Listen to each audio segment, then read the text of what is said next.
Hello once again everyone, and welcome back to Nat Reviews, the series where I take a look at a piece of music or a work of music and give my thoughts on it. And this week, I'm going to be reviewing something from the last decade. It's from 2004, and man, that makes me feel older just saying how long ago that was now. But yes, this week, we're taking a look into a song that was pretty enormous in my childhood, that being the smash hit by OutKast, Hey Ya. Let's begin.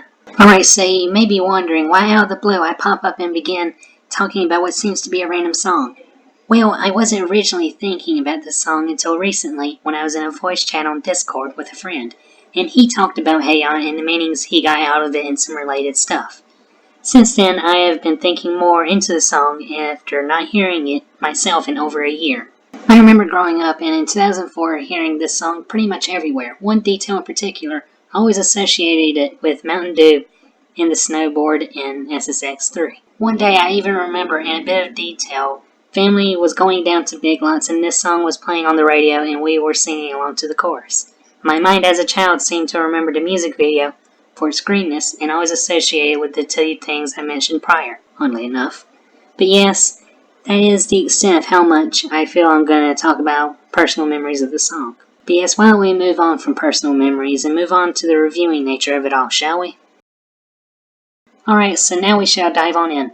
The song was made by OutKast in their very successful dual album, Speakerboxx / The Love Below, which was released in September 2003. The album itself is actually a bit interesting in the history behind it and how it all came together, but for the sake of time I shall give a brief and very simplistic explanation. The albums are only by OutKast in name. There are actually two separate solo albums by the duo. Speakerboxx being Big Boy's solo album, that keeps with the rap genre that OutKast had been doing beforehand, while The Love Below was Andre 3000's solo album, which was very much different from the other. It was a funk and pop influenced among other things. We will focus on The Love Below for the song's review as it's the one Hey Ya appears on. Throughout The Love Below, Andre 3000 splits from rapping, instead he sings on this album. It was also produced differently than Speakerboxx, but that's all a long story, and I did promise to keep this brief. Now I will try to move on to the song and review it on its own from here on, but I feel some backstory would be helpful in understanding this song and all. Now with the backstory out of the way, what was the song like? The song begins with a count of 1, 2, 3, which then brings in the beat and the song begins. The beat is one that carries throughout most of the song, and it's an upbeat one at that. The song is a dance track musically. It's a blend of a handful of genres and extremely catchy in its simplicity. Lyrically, the song is about modern love and tries to give some deep insights into experiences into love, but it's all disguised underneath a dance track. It's a clever covering there, and one I didn't even notice until this year when I listened in, more thanks to my friend's suggestion. There is likely many reasons for why the message is hidden under as it is, the cleverness being one, and one of my ideas being that America at the time, especially in pop music, was a bit of a dancing mood. So even though the song tries to give an interpretation on modern love, Andre has to cover that in a way by making it a dance track. The message still gets across, but if you were like many at the time, most listened to it and the hook chorus kept them dancing with little thought on the deep intricacies of modern love. It also can hint to the fact that some people just want to keep to an illusion of things instead of listening to a deeper message in a song. It's sneakily hidden until you would look into it more. But that's just my opinion, of course. There could be many reasons, and likely are multiple reasons for it, not just the one. Anyway, the catchiness of the melody is, well, catchy. The song is very smooth to listen to, and one that flows with a positive nature that's sorely missing in much of the current pop music of today. That is another can of worms for another time, but yes, I do in a way miss the happier sounding music of the 2000s, at least the early 2000s. Even in the deep and meaningful music still had a bigger sound than the minimalistic sound many songs have today. Alright, so let's try and quickly talk about the music video, one that is extremely iconic to those who were around at the time for sure.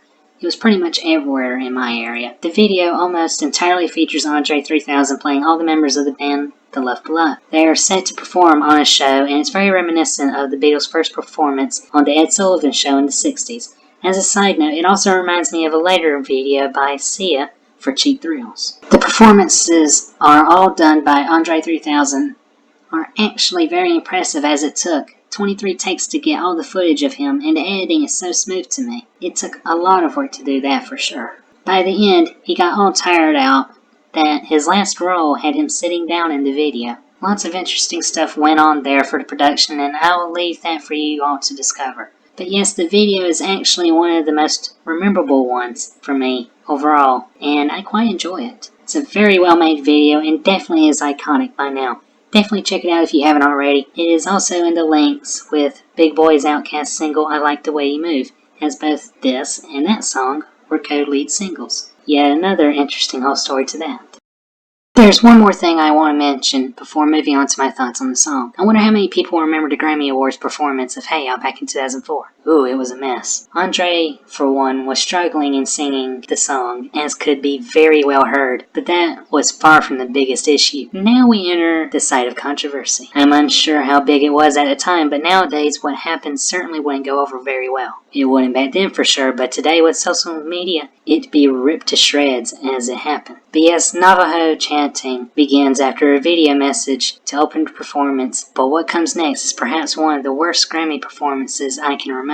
The dancers all came out of a teepee and began dancing to Hey Ya. The performance definitely does hold on to stereotypes, from the feathers to the outfits to the teepee and everything. I did look into it some, and I found CBS apologized for the performance for the backlash it got from natives. But yes, that is a huge story for another time. I found it interesting and felt like sharing it since we're on the topic of Hey Ya. It surprised me something like that performance could happen back in 2004 of all times. It definitely wasn't good in many senses of the word, and for sure it definitely wouldn't fly today. But yes, that happened, and wow did it ever. But yes, with all that wrapped up, that was the song and the video that went with it. Now time to move on to what my thoughts on all of this was.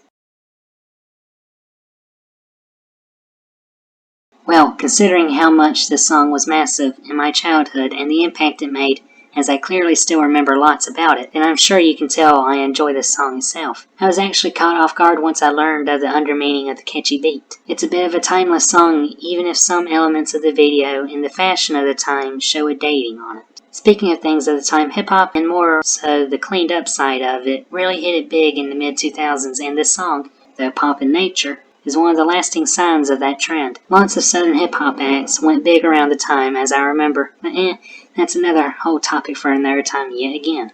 But yes, I very much enjoy the song. I'm sure you've likely heard it a million times by now if you grew up around the time or were just around in general. But yes, if you haven't, do check it out and its video too. Speaking of, the links to both will be in the description below. As for if I look forward to more from the artist, as is usual I ask in this part of my reviews, I must say I probably did back in the day, but as for nowadays, I'm not too certain on that. I know OutKast got back together, but I'm not sure they'll try something like this album again. It was a lightning in the bottle sort of event. Plus, I don't believe they have any plans on releasing new albums as a duo, at least for the time being. Maybe Big Boy will release some more. Not sure of Andre, but this is a question pertaining to OutKast as a duo, not the solo works of either. Even though, as you know, that's complicated already just by the history of this album. But yes, OutKast-wise, I'm unsure if they will make new things, but if they did release something as a duo that's new, I may give it a listen. Alright, so it looks like we've reached the end of this week's review. I most certainly hope you enjoyed it. Thank you very much for watching, and I had a great time re-exploring this childhood classic. Always fun going back and seeing what you didn't pick up on. But yes, this is the end of the review, so you know what time it is. If you liked the video, you know what to do. Same with subscribing, commenting, all that lovely stuff. This has been Natty, and don't shake that Polaroid, it ruins the photo!